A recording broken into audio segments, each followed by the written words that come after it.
Thank you so much, Pages and Quinn, for having me. Thank you so much, all of you who've come out tonight. I'm so excited to be here. Okay, so I'm going to jump right in. I'm going to give you a little quick rundown of exactly how the night's going to go, so you know what to expect. I'm just going to do a little bit of backstory about Ville and I, for those that don't know us, and how we kind of became We Lost the Map. And then I'm going to do a short reading from my book, Joyride. And then I'm going to show a film. The film is about 6.5 minutes, and that is just going to give you a better idea of what this bike adventure looks like, kind of from our point of view. And then we're going to have time for Q&A. So if you could just hold your questions to the end so I don't sidetrack myself, because we could get on a lot of different directions. Okay, perfect. And do you have the clicker? It's right here. Good question. Perfect. Man, dropping the ball, Ville. All right, perfect. Okay, awesome. All right, so true story. Ville and I am from Bend, Oregon. Does anybody know where Bend, Oregon is? Okay, right in the middle of the state of Oregon. Ville is from Finland, and Ville and I met in Vietnam. So we were both backpackers and traveling through Southeast Asia. And we were met on a scuba diving boat. We had a break for lunch in the middle of the day, and I had climbed to the second story, and I had dove off into the water from the top deck. And Ville apparently had seen me do this, and he followed me over. He climbed to the second story, and then he did a nice big swan dive over me and dove right next to me, landing in the water. However, Ville forgot to tie his shorts. And so when he hit the water next to me, his shorts flew off. And he likes to think, I guess, that I was so impressed with his finesse. Or is this how Finnish guys pick up chicks? Something like that. This is how we met. Anyways, okay, so after meeting in Vietnam, Ville and I were on a visa, so we had to travel a lot back and forth in each other's countries. And so it was a few years after this that I had told him about this hiking trail called the Pacific Crest Trail. For those that don't know what the Pacific Crest Trail is, this is the map. It's a trail that goes from about border of Mexico through California, Oregon, Washington, and finishes about 9 miles into Canada. It's 2,655 miles. And I had told Ville about this, having run into some hikers. For those that know the book Wild, Cheryl Strayed wrote, that book came out a couple years after we did this. So this is 2011. I had met some hikers, told Ville about it. I really want to do it. And I thought maybe he would like curb me, a little bit or something. Nope, definitely totally off the rails, and said, oh, that sounds really fun. We should go do this. So never having spent a single night in a tent together, we decided, let's go try this Pacific Crest Trail. I'd also done very minimal hiking. So we flew down to San Diego. We made all the same rookie mistakes. We carried way too much gear when we started. I think I had Gore-Tex shoes. I got a ton of blisters. It was totally miserable in the very beginning. It was also one of the highest snow years on record in 60 years. Beatable only by this year, actually, is more snow. And so can you see this image? Can everybody see that okay over there? Okay. Let me know if I need to move any of this. And so, if you can see, this person standing in the middle of this raging river is me, and this is in the high Sierras. And so the year we did it, we had about 500 miles of post-holing in snow, where you couldn't even see the trail. And so as we're going through, one would think we would be like, okay, we survived, we're done, cool, we're gonna go back and hot shower and a warm bed, seems pretty awesome. And instead, somewhere in the wilds of Washington, we said, well, this is really fun. We really loved living with less, slimming down all our stuff to just a backpack and being in the woods. But maybe we could do something that is moving just a little bit faster than at a slug's pace. And so that is actually how this bike ride idea was born. So we got the idea, and then fast forward a few years, and a house remodel together, which anybody who's done a house remodel with your partner knows, absolutely not a whole lot of fun. Will drive anybody to bike from Alaska to Argentina. So anyway, a few years later, without cycling experience, I think Ville, this is your first bike in 10 years. So we were not touring cyclists. We hadn't cycled really at all. And so we bought these bikes. We flew to a place called Prudhoe Bay, Alaska. And the reason we flew there is because it's the most northern place with a road that you can go. And we decided, I actually wanted to see Alaska, Canada. And Ville said, well, I really would like to see South America. And we said, all right, cool, let's just put it together. And so that is how we decided on the route. We bought these bikes because this is a friend of ours, John, who had told us the bikes to buy, Surly Disc Truckers. And after hours, we went into a shop and he helped us put them together because we had no idea actually how to put a bike together. So this is an image from the start of our adventure. This is basically up here in Alaska is where Prudhoe Bay is. Prudhoe Bay is a place that is so far north that there are polar bears, to give you an idea of how far north we're going. And it's, if you've seen the movie or show Ice Road Truckers, by chance, so that's the road, the highway that we would be then biking on to start out this adventure. And so this place is also known as, by the way, Dead Horse, Alaska. Should have been a clue. Wasn't. So as you can see, we are super happy, big smiles, and we have all this nice new shiny gear, and we're about to start. Can everybody see the map? Okay? Okay. So this is the route that Ville and I took, and this ride would end up taking us just under 2 years and just over 18,000 miles. And so when we started, we had no plan. And Ville and I really thrive on picking something we don't have any experience with and just getting the basics of gear and diving in full on. And the reason is because, as we know, a lot of times we will pick something, we'll plan and think we have to have all the perfect gear and just the right perfect timing to do something, but then never actually really start. And so we just really want to do all these adventures. And so we pick something, get the basics, and go for it. So Ville and I flew to Prudhoe Bay, like I said, here. And so having not biked, we did 10 miles up and back up the road, made sure no parts fell off. We were not fully loaded. We just made sure the bikes worked. And then we boxed them and we flew all the gear to Prudhoe Bay. When we got off the plane is when I realized that we were in a place that was like Arctic, actually, and that we would be biking in this. And we had a rough idea that the first 500 miles of the Dalton Highway is where we started, and only roughly about 100 miles of those 500 are paved. And by calling it pavement is being like super generous. And so we didn't know how many miles we could actually do because we hadn't done any yet. And so we were guessing that if we could stay about 50 miles a day, then we would get to Fairbanks before I totally ran out of food.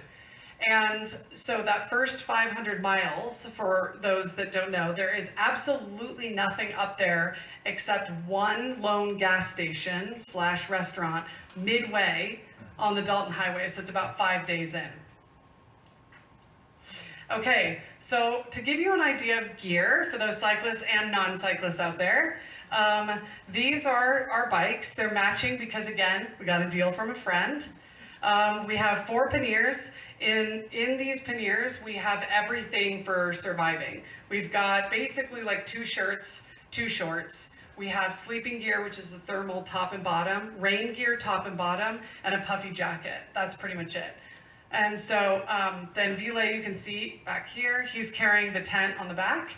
And then in these front handlebar bags, we have camera stuff. So we took a lot of pictures and videos along the way.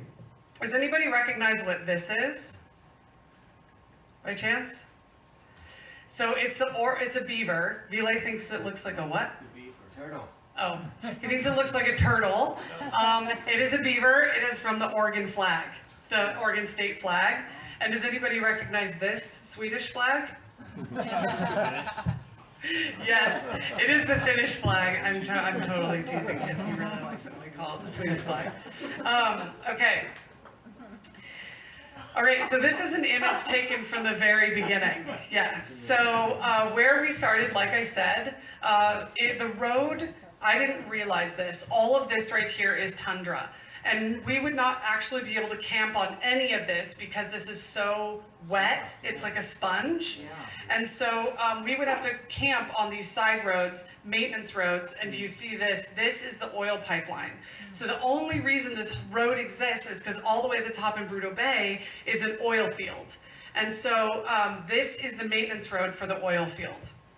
And so it's so far north that the sun barely sets. We had to sleep with the little sleeper things. And as you can see, I'm covered head to toe, and that's because of the mosquitoes.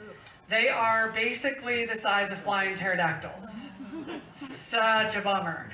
And so we had to cover ourselves completely fully, including a net over our faces to ride. Turns out they bike about 16 miles an hour. Yes? They fly. Oh, we don't bike that fast. They fly about 16 miles an hour because you never ever lose them. And they're huge. And so what's a huge bummer is, you think about it, like you can keep yourself fully covered, but you will eventually have to go to the bathroom. Yeah, and then you're not covered anymore. So anyway, this is roughly the first 500 miles. This is where we learned how to ride bikes. Okay, so this is our kitchen. Don't be jealous. So this is our one lone titanium pot, windscreen, and then we had a universal stove because when we were in Alaska through states, we had these canisters, and then once we went Mexico south, we couldn't find these canisters, and so we had to actually burn gasoline, and so we had to cook about dinner about 10 miles or so before we were ready to camp every night in Alaska and BC, and that was because of the bears. We were able to, it was amazing to be able to see bears. However, on a bicycle, we saw a good about 60. Not as exciting when you're on a bicycle. Okay, and so water, we filtered everything, lakes, rivers, and streams, and then Mexico South bought bottled water or filtered all the water. Okay, so quick recap on the route that we took. Like I said, Vila and I also thrive on not making a plan and picking fully out the route, and that is because as we traveled, we would meet people or stay with people and ask them and recommendations on routes to go. And because of that, we deviated to Haines, and we also were on going down the 97 and came all the way out and decided to bike Vancouver Island, and then through the San Juan Islands, and then the Olympic Peninsula, all just off people's recommendations of routes to take. So does anybody recognize where the shot was taken? By chance? Okay, so this is on San Juan Island. So for any of you that are actually interested in maybe dabbling in bike packing or adventure or kayak packing or something like that, highly recommend the San Juan Islands, because if you take, you go from Seattle, it's not very hard to get to from Seattle. You can get up Whidbey Island. When you take the ferry over, all the cars leave off the ferry, and then you have all the roads to yourselves. And so also the hiker, biker, kayaker sites are really, really close to the water, and they're really awesome sites. And where I'm standing eating my breakfast, Vila and I got to watch this pod of orcas swim out because there's a shelf that drops off on this shore, and the orcas herd the salmon against that shelf to feed, and so they come really, really close right in front of you. So if anybody after this wants any suggestions ever at any point along the way, do reach out to us if we can help at all facilitate any adventures or future planning of adventures. We're always really, really happy to help.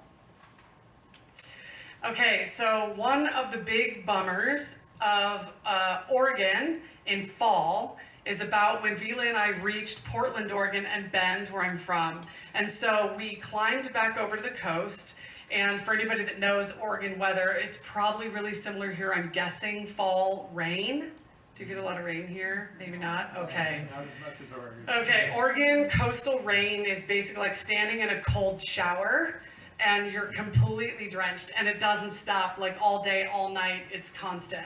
And so if you're wondering if there was ever a point that we wanted to quit on this trip. I'm absolutely certain it was the 2 weeks of rain that we saw in Oregon and Northern California, straight rain, and my husband thought, I'm pretty sure, was going to lose his mind.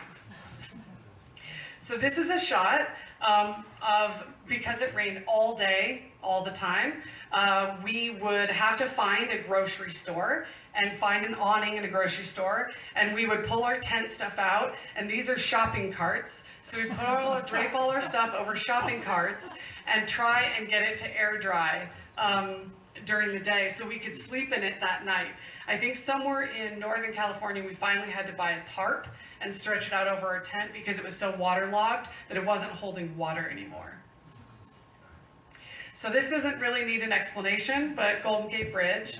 It was pretty amazing to actually hit some of these landmarks along our ride and actually realize that we had reached these places ourselves on bikes, especially as somebody who isn't a cyclist, isn't necessarily a professional of anything, and being able to get and achieve this. Okay, so when Vila and I got down California and we hit Mexico, we rode down Baja Sur, and so Baja California. And so I had actually imagined that Baja, the road, would be along the coast, kind of like the coastal route on Oregon and California, but it is not.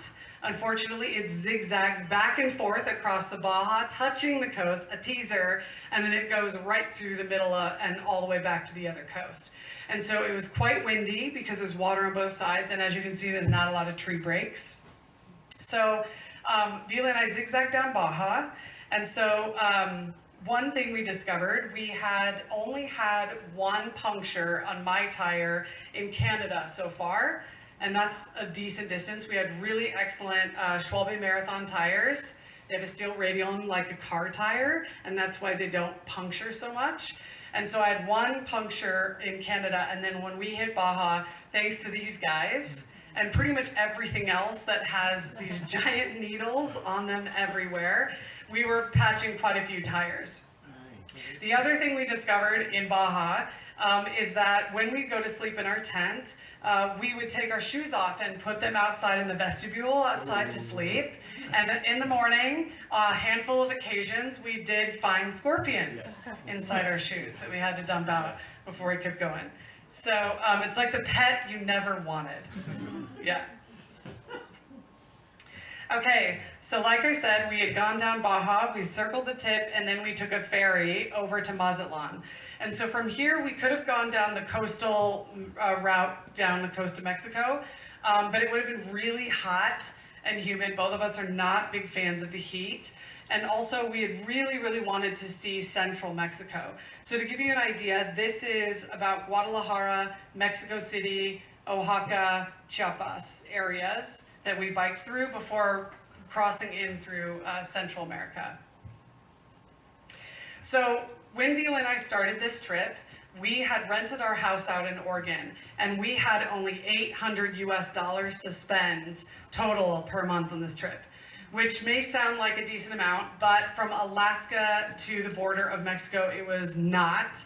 And so our money didn't go very far, and especially in Alaska, where you go many days before you got somewhere, and there'd be a burger at a gas station restaurant, and that burger would be about $25 or so, because they have to ship all of that from the lower 48 up. So we have $800 a month, and the burger is 25 bucks. Vila is the math guy, I'm the artist. What is that, babe, of our budget? It's 100%. So, Vila says 100% of our budget. So we did not have the budget to be eating a whole lot, which is really sad when you're on a bike tour. Those of you that cycle know, and you finally get to food, all you want is that food. But anyway, Mexico South, it got a lot easier, and so a lot less expensive. And so this was more frequently a lot of our food stops. We ate out everywhere. We tried everything. We said no to nothing, and absolutely loved Mexico. And looking back now on this trip, we we can easily say that Mexico was probably our most favorite country we traveled through. And the reason was because the people were so incredibly kind. The food was amazing, but the people. And so if you remember when the last administration had changed over, and we were in the middle of Mexico biking, so there was some tension between US and Mexico. And so we were not quite sure how we'd be perceived, and we needn't have worried, because the Mexican people treated us so absolutely amazing. They welcomed us in. We would meet one person and they would have us over and they would introduce us to the whole village or the whole town. They would have potlucks. They'd bring food out. They would bring drinks out. They would take time off work to take us to neighboring towns and show us around. We went to quinceañera parties and first birthday parties, and then went to a little bit of this. So for those, does everybody know what this is? Okay, so Lucha Libre is like, imagine WWF with masks, and it's Mexican wrestling. And so, super fun. You cannot take this seriously. It is not meant to be serious. It's a total act. And so there's the good guys and the bad guys, and then they go and they make this, and they really love to rile up the crowd. And so we had met, again, a friend who passed us off to another friend along this journey that we were staying with, and they'd taken time off to take us to this event. This is Puebla, Mexico. And so as you can see, there's this netting, this fencing up here. And that's because these fans, they love to get so excited, so riled up, that they start throwing things down onto the stage. And so Vila and I were sitting way up kind of in the nosebleeds. And it was really funny because I think my Spanish was quite decent at this time. But there were some ladies, I would say about maybe grandma-aged ladies, sitting down next to us. And they were yelling things. Enough to make a trucker blush. I will not repeat what they were saying. But this is what's so absolutely hilarious and fun about this adventure. Okay, so after we crossed through Mexico, day one, Vila and I are biking up through Guatemala, and we have a good 40-mile climb, and it's in really, really hot heat. And so we're heading up this canyon, and there was all these trucks that are passing us as we're going that are heaped full of all these big bags. And so this guy had passed us, and he had passed us a ways, and we're biking, and then we see him pulled over to the side of the road a ways up ahead. And I know it's totally shocking that his amazing rope job failed, but this had broken, and a bunch of these bags were littered on the road. And so Vila noticed he's alone, so we pull our bikes over. We're helping him to pick them back up and put them into his truck. And we notice that one is broken and there's this stuff all over the road. So we're helping him clean it up, and we notice these things on the road. So we're ask him, what are these? And he says, oh yeah, these. So yeah, these are green coffee beans. And all us trucks, we're all transporting these beans, and eventually they'll make their way to Starbucks. And so we're like, oh, this is so cool. So we help him pick them up, patch the bags, and get him back on his truck. And he goes and gets these plastic bags, and he scoops up a whole bunch of these beans and then gives them to us, which is absolutely amazing. In any other world that you're not biking up a hot canyon 40 miles and then you have to carry it all in the heat. So he gifted us, I think, 10 pounds, which is actually, it's a decent amount, 10 pounds of these green coffee beans. But we were able to go another 3 days further up the road to Quetzaltenango, and we found a roaster, and we were able to roast our own coffee beans, which was super cool. It turns out 10 pounds makes about 6 pounds of coffee beans, roasted coffee beans. And the guy had tasted them, and he said they were actually primo. They were primo beans, so that was really, really cool. So one thing that Vila and I really enjoyed about Mexico South biking in Latin America is that a lot of more action is happening along the roadside. So whether it's people hitchhiking or waiting for buses, or a lot of kids playing, a lot of kids walking to school. And so like we were told, Vila used to be a professional soccer player, and I played all the way to college. And for those of you travelers, know that soccer, also known as football in other countries, is kind of the universal language. You don't actually have to speak the same language, but every kid's got a ball, and you can go out and play a game and connect with people.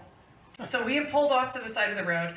There's this group of kids, and it was really funny because can you see this sumo wrestler squeaky toy that I have? It was a gift from a friend when I started. And if you read the book, he's in there. And so he had acquired a luchador mask, somewhere in Mexico. And so I'm standing here, and these kids were so excited about it. They wanted to squeak it, and we were talking. Well, Vile pulled out a camera, and he's trying so hard to get this candid picture of me talking with these kids. But every time he pulls the camera out, they do this. Every single time. So I think he took like 20 pictures or something, and this is as candid as it gets. You guys are welcome to come in and sit over here if you want. Yeah, come on in. Okay, so one of the things we also discovered, Mexico South, is that the Google Maps biking route actually doesn't work, turns out. But then also Mexico South, it got a lot less expensive. So about every 4 to 5 days, we tried to get a hotel room where we would get a shower. And then this is how we washed most of the time. This is how we washed our clothes in a sink. And then we draped them over to handlebars or over doors to dry. Okay, so when Vila and I got down to Panama, this is a shot from Panama City. And so I had not expected that when Vila and I would get to Panama City that it would look like the Manhattan skyline. But one of the coolest things about once we biked and came into Panama City was getting to cross the Panama Canal on our bikes. I'm not sure if we were supposed to be biking in the middle of that lane or not, but we biked ourselves right across and into Panama City. And then, like a lot of you had asked about, what about the Darien Gap? Didn't know about that until we got to it. And so, for those that don't know, because I actually didn't know, there is a landmass right between here, between Panama, just south of Panama City, and between Panama and Colombia, called the Darien Gap.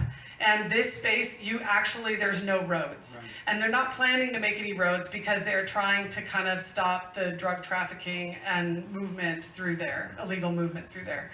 And so there's no possible road to cross, but also you can't stamp out of Panama and stamp in to Colombia. So we either had two choices. We could take a boat, which we couldn't afford. It turns out it was like more of a fun sailing cruise, or we could take a plane.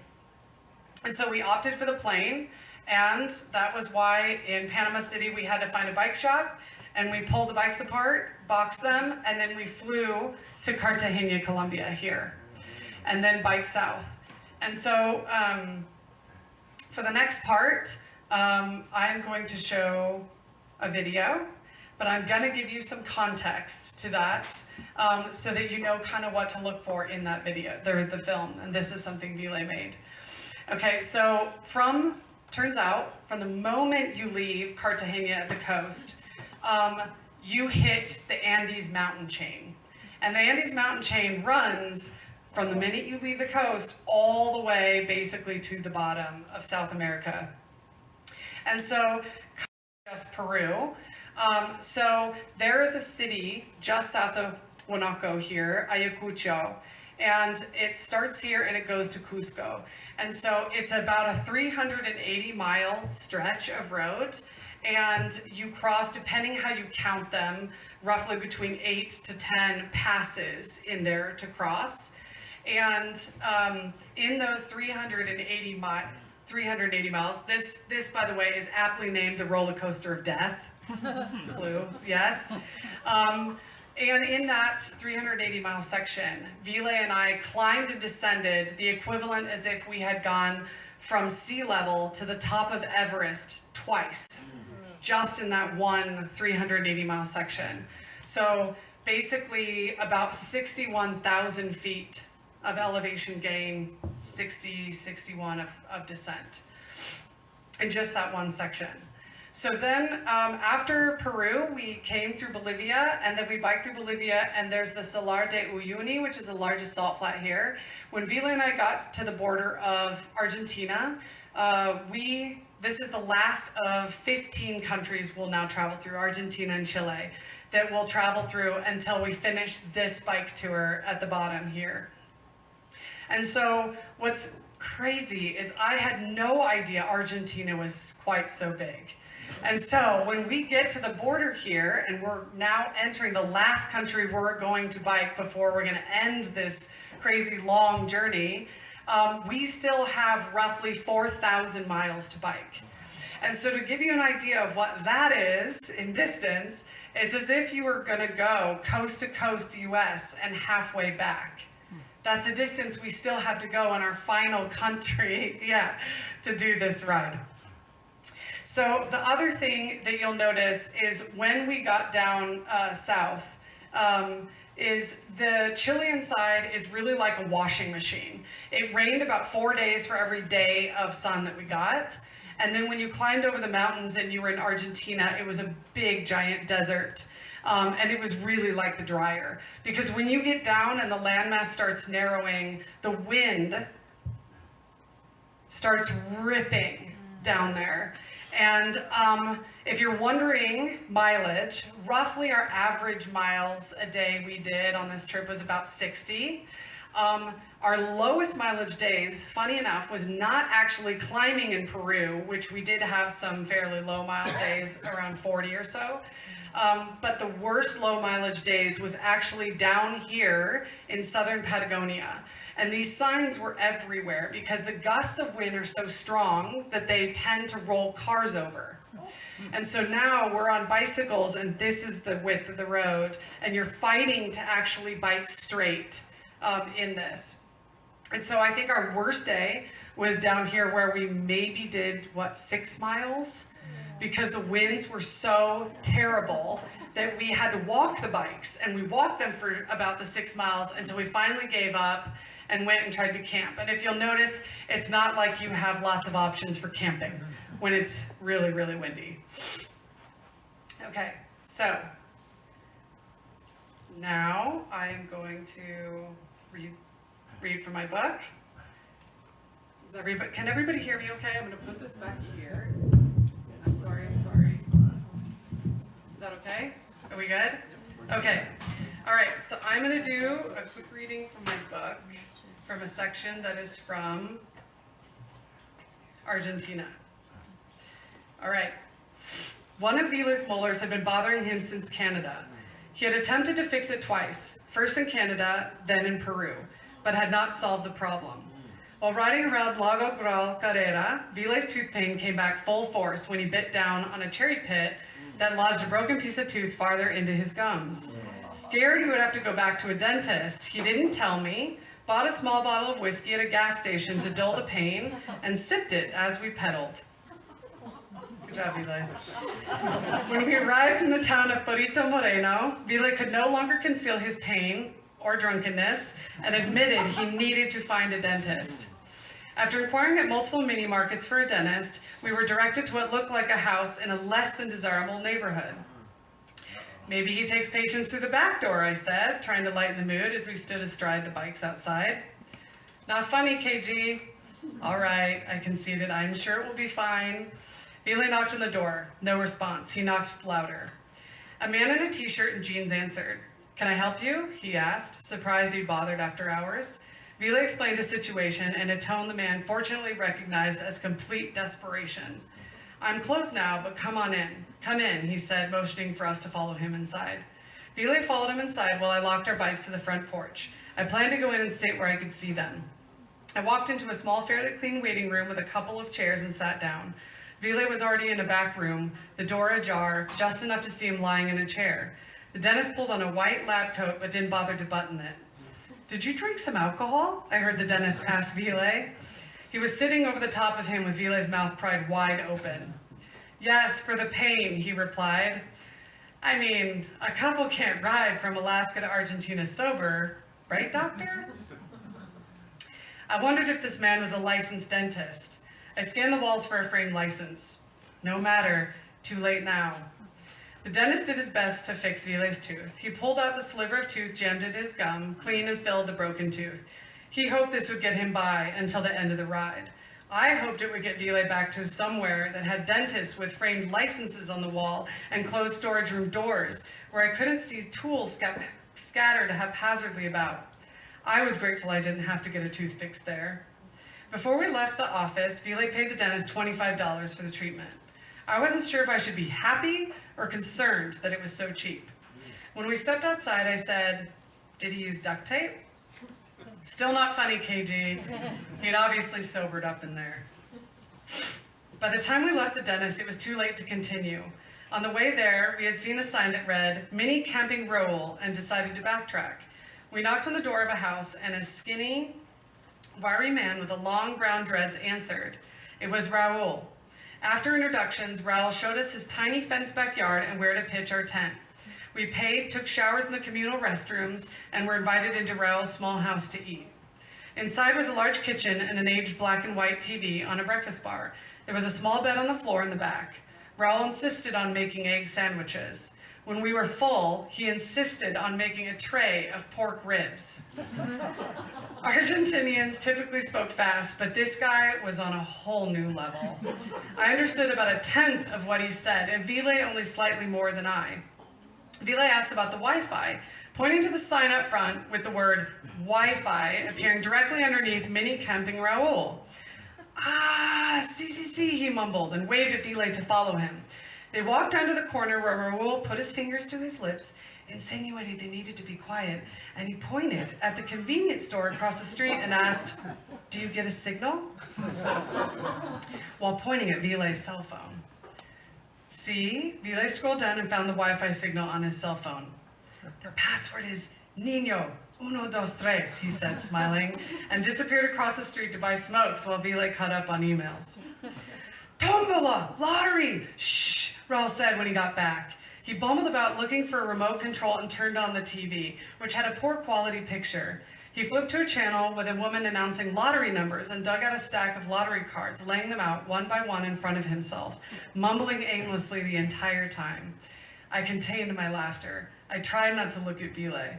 Early the next morning, while cooking our breakfast oatmeal outside the tent, Raoul walked up, mumbling spastically. We caught only bits and pieces of what he said. "Buenos dias, amigos. I need to leave town. I need to go visit my daughter, by bus. Gone for a few days. You take care of my business and keep the money. Here are the keys." No, Raoul. We need to leave today. I am sorry, friend, but we are on a tight schedule and must leave today. Vile told him apologetically, stirring the oatmeal. Okay. He seemed to understand. We hugged him, thanked him for feeding us and letting us stay. He asked us to close the gate behind us when we left, and then he was gone. It felt like we had just met the real-life Tasmanian devil. All right. So this is a picture of Raoul. So quick question. Would anybody like to guess what Raoul's job was before he became Mini Camping Raoul? Just throw out some answers. Go for it. Nothing is going to be wrong. Just go for it. Herding cattle. Ooh, I like the herding cattle, but that was not it. Doctor. Oh man, that would have been so cool. No, not a doctor, not a school teacher. Salesperson. Oh, salesman. Nope. Any others? Plumber. Nope. No, Raoul was a police officer. Yes, yeah. Before he became Mini Camping Raoul, giving out passwords for Wi-Fi across the street at a convenience store. Okay. All right, is everybody ready? If you're sitting in a good spot or you need to move a little closer so you can make sure and see, I'm going to show about 6.5 minute video. That's next. And then we'll have plenty of time for Q&A. Is everybody good where they're seated? Okay, perfect. Without further ado, here we go. All right, ready.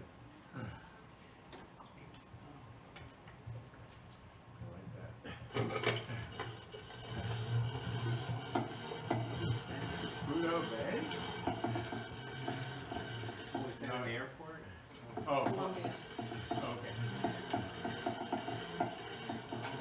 careful. Yeah, they're in Colombia. That's what the taxis look like. They got their bikes together. Oh man, you are. Wow. Yeah, you're brave. Oh, jeez. Can't believe you're alive. Yeah, man, that's amazing. Oh, wow. Oh, geez. Oh, incredible. Oh. Jesus Is Christ. that a resort or just pulling off the road? Oh, he's pulling him like a wheelchair? Oh, Jesus as he said. You have a life insurance policy? I can't believe it. Yeah, I just can't Oh believe man, it. all those trucks. Yeah, no shoulder. You're Oh, alive. I love the kids. Oh, oh.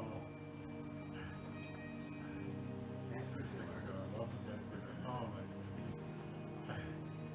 Oh, that's incredible.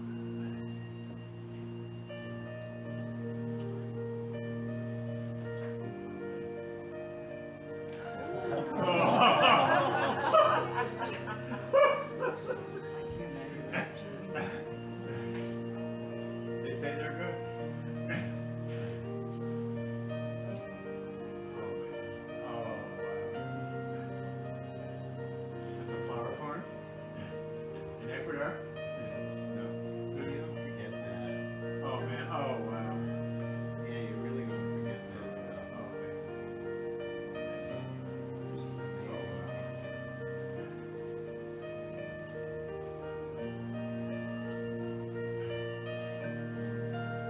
Oh my God.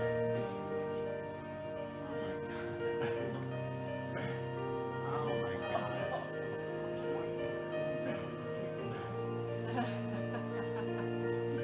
What if there was a car in that?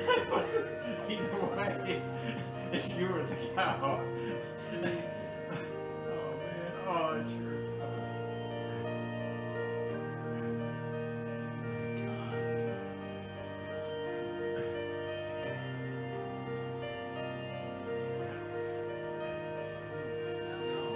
Oh man, 16,000 feet.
Oh my God.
does it feel? Surreal. Yeah. I don't know what to say. I guess I don't have to ride a bike anymore. That's what I heck about.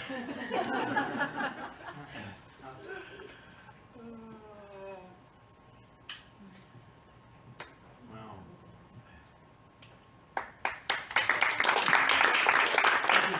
Standing ovation.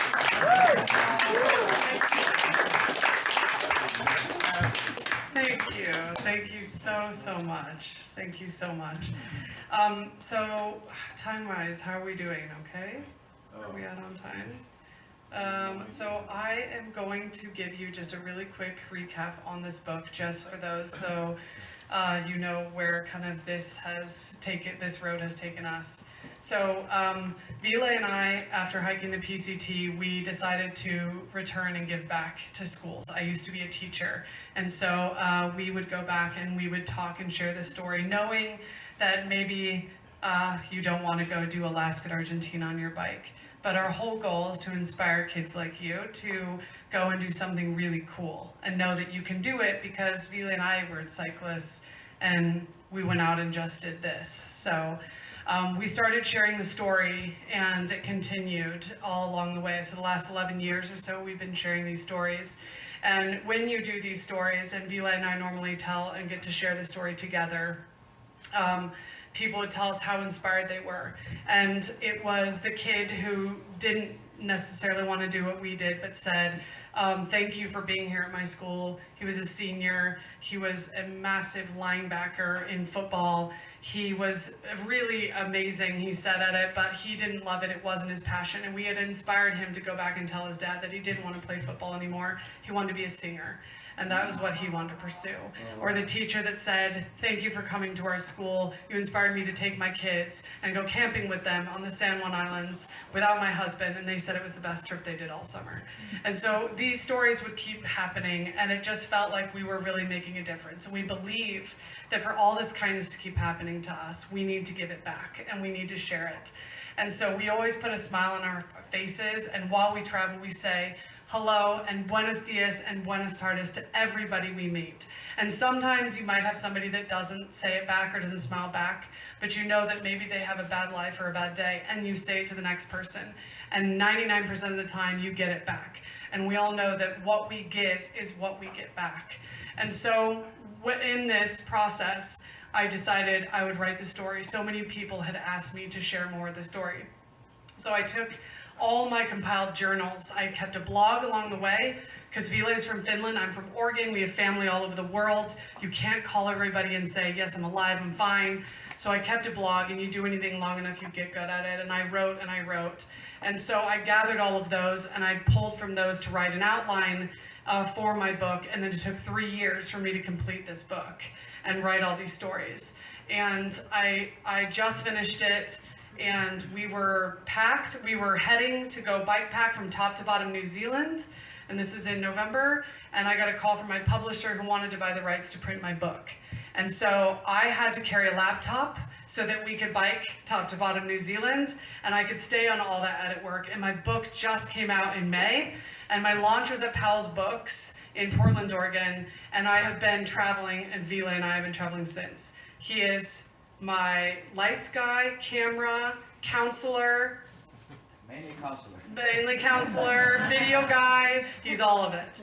And so we've been on this tour, and if you're wondering what the next adventure is, this is it, we're on it. We're still going all the way to the East Coast, we will do some more tours, and we'll circle our way all the way back.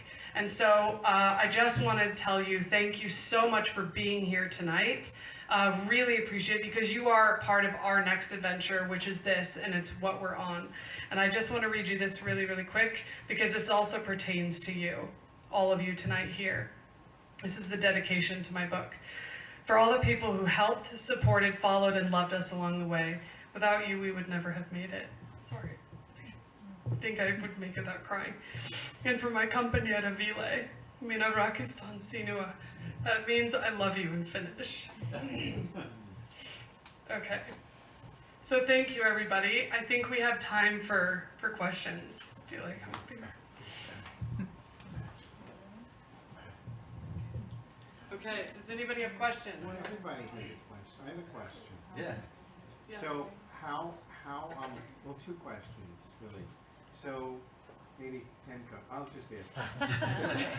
So how do you breathe at 16,000 feet? Yeah, that's one question. And the other question would be, well, I guess your brakes work. I mean, were you concerned? I'm a biker, so I do that. You know, I broke a spoke the other. If you had broken a spoke, I mean, when you were on those roads with no guardrail and, I mean, if there was a bus, how are you alive?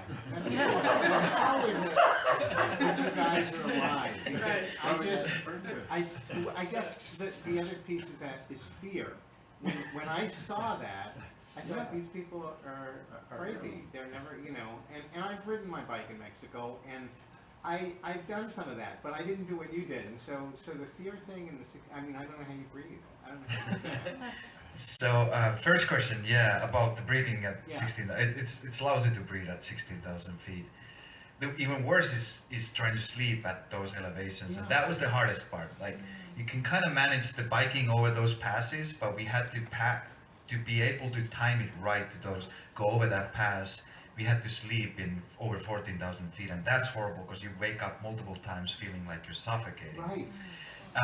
When it comes to how we're still alive, that's just as pure luck, I would say. But there's I would say in our life we do try to balance the between of surviving and living. You do, no one's going to survive this life, so we want to also be at the end and say we really lived, you know. And so so it's we do have some risk management. It doesn't look like it, but we do say no to some things sometimes. So You didn't have any breathing, you didn't have any oxygen, you had nothing. no, it's 16 is hard, but it's manageable. People go way higher than that, but it's just slow. It's just slow going, and you just take 1 mile at a time, and you just go slow, and then you hope to start going down, and it feels a lot better as soon as you start going down. Yeah, so she had a question about that. Yeah. How did you managing your food and water intake? Because imagine that there's stretches where you just didn't know when you might see food or water next. Yeah. Very good question. So yeah, that is a good question. A lot of water, Alaska, Canada. We didn't have to worry so much. We were able to get a lot of water in tiendas and different things like that along the way, Mexico South. And food was everywhere, lucky for us, because it's so densely populated. Most of the route we went in Mexico and through Central America and even South America, there's plenty of food. Peru was a little more challenging because we chose the route in the Andes that there was just villages. You didn't always get what you wanted. So you would get to somewhere and then they would be like, okay, what we're serving is white rice and chicken part soup, right? So the neck and the kidneys and all the parts in the soup to start as a starter. And then when we got to Bolivia, that was probably the most challenging place to get food because we'd have to go to multiple places just to get carrots in one spot and bits and pieces to make like our own spaghetti because there wasn't a whole lot of places there, I think. And clearly he ate bugs, larvae, so there's that, lowering the bar, the standard low. But anyways, yeah, so you just kind of let go, and actually there is quite a bit of food along the way. Yeah, yes. This is, I'll talk to you a little bit more. But first of all, I mean, this is one of the best talks I've ever heard. Thank you. It is so personified. I don't know quite what the word is. But, and I was just wondering about, I mean, you can't be making a whole lot of money on the tour. Have you thought about Kickstarter campaigns or anything like that to sort of, as I said, I'll talk to you a little bit afterwards. But, no, so my publisher had suggested I do less talks on the route. It's not common to do this many presentations. Okay. But Vila and I are travelers, and we believe in sharing this message. And we were passionate about it for the last 11 years to be sharing it in schools. And so we're just as passionate to do this And because I wrote the book 100% to inspire people, and so my goal was to get it in front of as many people as it can inspire. And so I think right now, funny enough, we are driving a car, and that's way out of our norm. But it's a hybrid. It gets good gas mileage. We had to do that. I thought we were going to bike this tour, to be honest. And my publisher laughed in my face. Good luck with that. So we're on a car, but gets good gas mileage. We have stayed with family, friends, and connected with people along the way, and it's been incredible. We've camped a lot, and we just go on the cheap, and it's been all right. And when we can't afford it, I guess we'll figure out a new plan. But Wait, yeah, is call this- mom and dad. Yeah. Is this Yes. documentary like an expansion of this, or is it a totally different subject? Or, I mean, just your documentary? Yeah, I obviously 2 years. I don't film a lot during the day, but there's 2 years. There's a lot of material. Okay. I'm wanting to support the book, not to be telling the same stories, Absolutely. but to give you an idea of the scenery that we went through, and the human aspect. yeah, the human, because there's a lot of Yeah. like what her book is about is the encounters with the people. It's more about them than us, Yeah. and I want to showcase them, Yeah. the kindness, because I feel like that's what we need right now. is- Perfect. Thank you. Very Yeah. nice. Yes.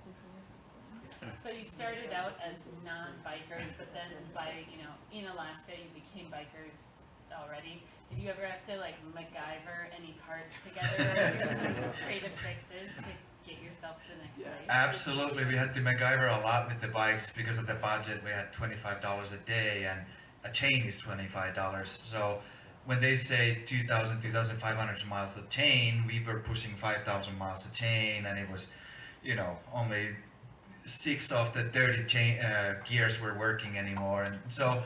And I was wobbling with a broken ring for 1,000 miles before I was. So it's a lot of duct tape and zip ties. So if a mechanic looks the way I fix a bike, he'll say, "Oh my God, this should not work," but it does somehow work. And that's the MacGyver technique, I guess. It's just like you somehow make it work, and there's always someone helping out. Someone more mechanically minded in Bolivia was helping me just to knew the basics of how to true a wheel, and yeah. So we don't shy away from asking help either. So that's a big part. Like I don't feel any less of like asking someone like I really don't know what I'm doing. Can you help me? So I have a real quick question. Where are you from in Finland? I was born in Tampere. Ah, Yeah. I've been to Finland. Yeah. We'll talk afterwards. Yeah. I've not been to Tampa. Yes. So besides your tooth, did your body stay healthy the whole time? Because that's a lot of time on the bike, right? Yeah. So we both had some challenges. She had more. So Yeah, everything happened to me. He was like smooth sailing, ish. Anyways, so we had a few falls, and he got attacked by dogs, actually, in Peru. Yeah. A lot of dogs in Ecuador and Peru, unfortunately, wild dogs, because there's not fences, and they're like the half-housed, so they don't necessarily have a house, but they think they do. And so we got chased and attacked by a lot of dogs. Yeah. So he broke some ribs, good road rash out of that one. I fell where that one was snowing and 16,000 feet. Because you get really dizzy, you start to feel kind of like you're drunk when you get to those high elevations. And I didn't have good tread left on my pedals anymore. And so when we started coming down, my feet slipped off the pedals, and then I went over the handlebars, and the bike flipped over and landed on me and bounced off. And I'm pretty sure he thought I was dead because I just laid there. And so that was, I broke my tailbone, and then I had to bike from about there to the end of the ride, which was about 6 months or so, or a little less. So yeah. That was not fun, I know. But the thing is, there's not any hospitals. There's not anywhere you're gonna do anything about it. And so, I think we're both really good at just in the moments of challenges, and I got sick on numerous other stuff. You just visualize if I were to go home, if I were to quit now and go back, what does my life look like? What am I gonna be doing? And it was like I could see myself, just going back to my job or start working or whatever and quitting, and it never seemed quite as good as keep biking and seeing what's around the next bend. And so we just kept going. And so, yeah, we had quite a few other stuff, but yeah, we still managed to keep going. I drug him along. Stage 4 clinger. Just followed me the whole way. Yes. Yes. Is there any other questions? May I take your picture? Oh, Just stand up there. yes, sure, absolutely. Oh, yeah. Yeah. And I wanted to ask what you taught. What did I teach? Yeah, so I was special needs, kids with disabilities, and in elementary school aged. Yes, so that's what I did. Also, in school, I taught at an orphanage in Thailand through an internship, and I taught art and sports programs to kids in an orphanage, and then I started a program that taught English to high school age girls in the surrounding hill tribes, so they would get on scholarship and come, and then I taught English so they could get themselves into college, which bettered their lives. So I did that as well. Yes, yes. Good question. Anybody else have any more questions? Is that it? No other questions? We covered them all. What did you do before you?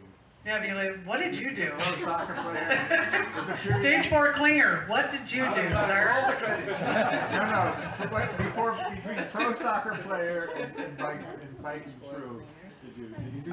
I had a boring corporate office work. I work in finance. I was a financial analyst, and I took some time off, and that's when I met her and became a dirty hippie. And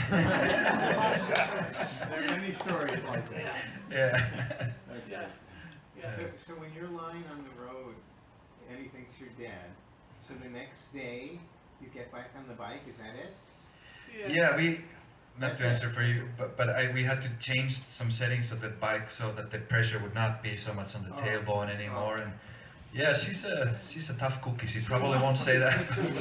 You're vertical, Yeah. you know, I mean, it's like amazing that you are vertical. I mean, Yeah. it's astounding. Miracle. It's kinda, yeah, you guys are just like, Yeah. oh my gosh. So I'm gonna tell one quick, does anybody else have questions before I tell a story really quick? And then we'll go to signing books. Okay, so funny story that Vila and I were interviewed for this podcast, and it was really funny because this was not a cycling focused podcast either, and so they were already kind of mind blown at this whole situation. And then he asked what was like your lowest low? What was the point that you really wanted to quit? And so Vila says, okay, I never really told you this, KG, but it was this moment where we were on the Oregon coast and we were totally broke. We did not have enough money, and there was this Pelican Brewery for any of those beer drinkers out there. Pelican Brewery is right on the coast. It has really good beer. So Vila is standing there and watches this couple go from their hotel room in, and they're talking out loud, he says. They're talking out loud that they're so excited to have a burger and beer. And he's just like, oh my God. Like, he's like, I wanted to cry. I was like so heartbroken that we couldn't afford a burger and beer. And then we just had somebody take our picture outside, and then we just kept riding. And it's, by the way, raining, right? So it's totally raining on the coast. So it was just like tragic. And so then he asked me, and I was like, so yeah, probably when I had dengue fever, dear. And I almost died. Like, I was on a couch for like a couple weeks, and I had IVs in my arm, and I was like in a pretty bad shape. And then I had to get back on my bike and keep going, you know, because we still had, this was in Costa Rica, still had over half the trip still to do. So I was like, yeah, maybe that for me was my love, you know? And the guy just starts laughing and he says, Vila, would you like to change your answer? He's from Finland. And no, he sticks with his answers.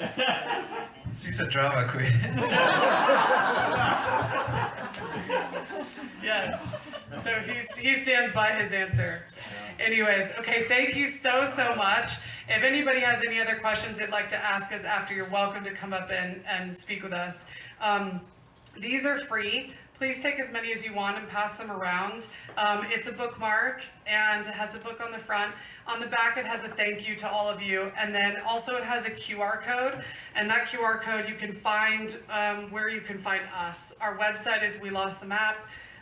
It's where you can also find the videos. Vilay's made multiple because we've done numerous other trips since. So there's some videos on there. It's got the podcasts I just told you about. There's some other podcast interviews and things. You can find those. That's where you can find them in socials and everything else. And if you would like me to sign your book, I am happy to do so, or for anybody else. I will be here for a little while. Thank you so much, everybody, for coming. Thank you so much for being here.